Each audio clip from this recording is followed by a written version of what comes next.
यूं तो अकेला भी अक्सर गिर के संभल सकता हूँ मैं।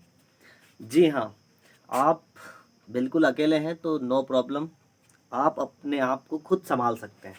जो आप चाहते हैं वो आप कर सकते हैं। ठीक है, तो ये गाना मैं इसीलिए गा रहा था। और चलिए आ जाते हैं, अब हमारी काम की बात करते हैं। स्टार्टिंग में आप इसका स्क्रीनशॉट ले लीजिएगा, ये आपको काम आएगा। So hello class 10th students, specially CBSE वाले, है ना, जिनकी एग्ज़ाम है हमारी साइंस के पेपर की 10 मई 2022, यानी कि 10 मई को आपका साइंस का पेपर है। कितनी अच्छी बात है ना। तो मतलब आपने अभी तक 2 पेपर्स दे चुके हैं। ठीक है, 2 पेपर्स आपने अच्छे से दे दिए हैं। आई होप बहुत अच्छे आपके पेपर गए होंगे। आपने लिखना सीख लिया होगा कि किस तरह से एग्ज़ाम में रिप्रेजेंटेशन करना है, किस तरह से लिखना है। और अगर नहीं सीखा है तो how to write in a proper manner एक वीडियो है मेरे, इस पर आप वहाँ जाके देख सकते हैं, तो आपको और भी फ़ायदा होगा इसका। ठीक है, ताकि आप मैक्सिमम मार्क्स क्या कर पाएँ, अचीव कर पाएँ, और वही तो हमें चाहिए। ठीक है, तो जब आपकी 5 मई को आपका मैथमेटिक्स का पेपर होने के बाद आप फ्री हैं साइंस के पेपर को तैयार करने के लिए। तो मैथमेटिक्स के पेपर के बाद साइंस के पेपर के बीच के जो दिन हैं, उन्हीं दिन की प्लानिंग करने के लिए, उन्हीं लास्ट डेज की प्लानिंग करने के लिए कि कैसे साइंस पेपर को पढ़ा जाए, कैसे साइंस को पढ़ा जाए, तो आपको बहुत ही ज़्यादा मैक्सिमम मार्क्स आए। और हमारा आज का टॉपिक भी यही है, how to prepare science in 4 days. Only 4 days हमें मिल रहे हैं, 6, 7, 8 और 9। ठीक है, उसके बाद 10th को हमें एग्ज़ाम देने के लिए जाना है साइंस की।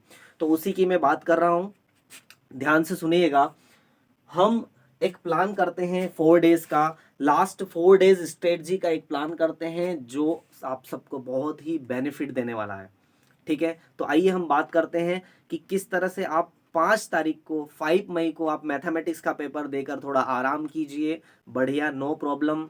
ठीक है, जैसे ही आराम करके, आप इतना भी आराम मत कीजिए, है ना, कि एक दिन आपका पूरा चला जाए, रात चली जाए। तो मैंने यहाँ पर लिख रखा है आपको 5 मई आफ्टर 3 PM, 3 बजे के बाद, है ना। तो 11 बजे तक आप जब तक भी सोते हैं, है ना, 12 बजे तक, 1 बजे तक, मैं नहीं, मैंने सिर्फ यहाँ पर एक टेंटेटिव लिख दिया है। तो इसके बाद आपको क्या प्रिपेयर करना है, तो सबसे पहले हमारे पास टाइम होता है, किसी भी चीज़ की प्लानिंग करते हैं तो टाइम के साथ साथ हमारे पास कंटेंट क्या है वो बहुत ज़्यादा ज़रूरी है।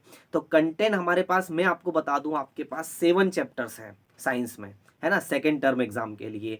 2 केमिस्ट्री से हैं, 2 बायो से हैं और 2 फिजिक्स से हैं, और एक अकेला इन्वायरमेंट वाला है ना, इन्वायरमेंटल स्टडीज़ वाला, है ना। तो ये 7 चैप्टर्स हैं। 7 चैप्टर्स के लिए हमारे पास 4 दिन है। तो इन 4 दिनों में हम किस तरह से इसकी प्लानिंग करें, किस स्ट्रेटजी को फॉलो करें, ताकि हमें भी टेंशन ना हो, स्ट्रेस हमें भी ना हो, और इजीली हम इसको कर पाए। तो पहली जो 5 मई का बात मैं कर रहा हूं कि आप एग्जाम देने के बाद, मैथमेटिक्स का पेपर देने के बाद 3 बजे के बाद आप एक एक चैप्टर को उठाइए जिसका नाम है आवर एनवायरमेंट। इन्वायरमेंट को पहले उठा लीजिए। अब इन्वायरमेंट में क्या पढ़ना है, कितना पढ़ना है, कैसे पढ़ना है, एटलीस्ट कितना पढ़ के जाना है, उसके लिए मैं आपको अगला वीडियो आ रहा है, वो वीडियो को भी देख लेना आप। तो मैं उस वीडियो में एक तो इन्वायरमेंट और how to prepare a chemistry, दोनों केमिस्ट्री के भी दोनों चैप्टर्स में हमें क्या पढ़ना है, कितना पढ़ना है, एक वीडियो में ये देने वाला हूँ। और एक वीडियो फिर मैं ये बनाऊंगा बायो और फिजिक्स के लिए, कि इनमें एटलीस्ट कितना पढ़ना है। अभी का जो वीडियो है ये हमारे लिए सिर्फ एक प्लानिंग है कि वाकई में हमने क्या करना है 4 दिन, वो आपको क्लैरिटी देने के लिए मैं आपको 4 दिन की प्लानिंग में आपको बता देता हूँ। तो पहले दिन की प्लानिंग मैंने क्या कह दिया आपको, मैथमेटिक्स के बाद में 3 बजे के बाद में हमें इन्वायरमेंट को कंप्लीट करना है। ये चैप्टर हमारा हो जाएगा उस दिन। इसमें क्या करना है वो आपको अगला वीडियो देखना पड़ेगा। ठीक है, उसमें आपको पता चल जाएगा और बहुत क्लैरिटी से समझाऊंगा आपको कि वाकई हमें क्या पढ़ना है, कैसे पढ़ना है। मैक्सिमम मार्क्स की बात करते हैं और नॉलेज की भी बात करते हैं। ठीक है, इस तरह से पढ़ेंगे तो नॉलेजेबल भी होंगे और मार्क्स भी बहुत ज़्यादा आएंगे। तो इस बात का ध्यान रखना। आप अकेले ही हैं, कोई आपके साथ नहीं है। आप अगर ठान लेते हैं करने का तो आप करेंगे, लिटरली आप करेंगे। ठीक है, और ये आप दोनों पेपर में आपने मेहनत करके देख भी लिया है आपने, तो हमारे लिए बहुत काफ़ी आसान हो जाएगा। 6 मई की बात करते हैं तो 6 मई में मैं केमिस्ट्री प्रिपेयर करने का बोलूँगा। केमिस्ट्री में 2 चैप्टर्स है बच्चों, carbon and its compound and periodic classification. इन दोनों को मैं बहुत अच्छी तरह से बताऊंगा। इनमें आपको कैसे क्वेश्चंस अटेम्प्ट करने हैं, अप्रोचिंग क्या होगी क्वेश्चंस की, किस तरह के क्वेश्चन आते हैं और कौन से टॉपिक आपको वाकई में पढ़ के जाने हैं, है ना, और किस तरह से पढ़ के जाने हैं, जो आपको बहुत ज़्यादा क्या करने वाला है, हेल्प करने वाला है। फिर हम आ जाते हैं 7 मई को। 7 मई को हमें बायो उठाना है। बायो में 2 चैप्टर है, रिप्रोडक्शन और हेरिडिटी वाला है। रिप्रोडक्शन और हेरिडिटी में कितना पढ़ना है, क्या पढ़ना है, क्या स्ट्रेटजीज रहेगी पढ़ने की, क्या अप्रोचिंग रहेगी, वो सब कुछ मैं आपको सेकंड थर्ड वीडियो में आपको बताऊंगा। यानी कि आपके पास सिर्फ 3 वीडियो ही आएंगे। एक तो ये है कि कैसे प्रिपेयर करना है, प्लानिंग क्या है। दूसरा आएगा हमारे पास इन्वायरमेंट और केमिस्ट्री को किस तरह से प्लान किया जाए, क्या पढ़ा जाए, कितना पढ़ा जाए। फिर उसके बाद एक थर्ड वीडियो आएगा जिसमें बायो और फिजिक्स की बात करेंगे हम। और उसी वीडियो में मैं आपको रिवीजन एंड ऑब्जर्वेशन, शायद हो सकता है तो इसके लिए मैं अलग वीडियो बना दूंगा। रिवीजन एंड ऑब्जर्वेशन को 9 मई को अलग बना दूंगा, ठीक है।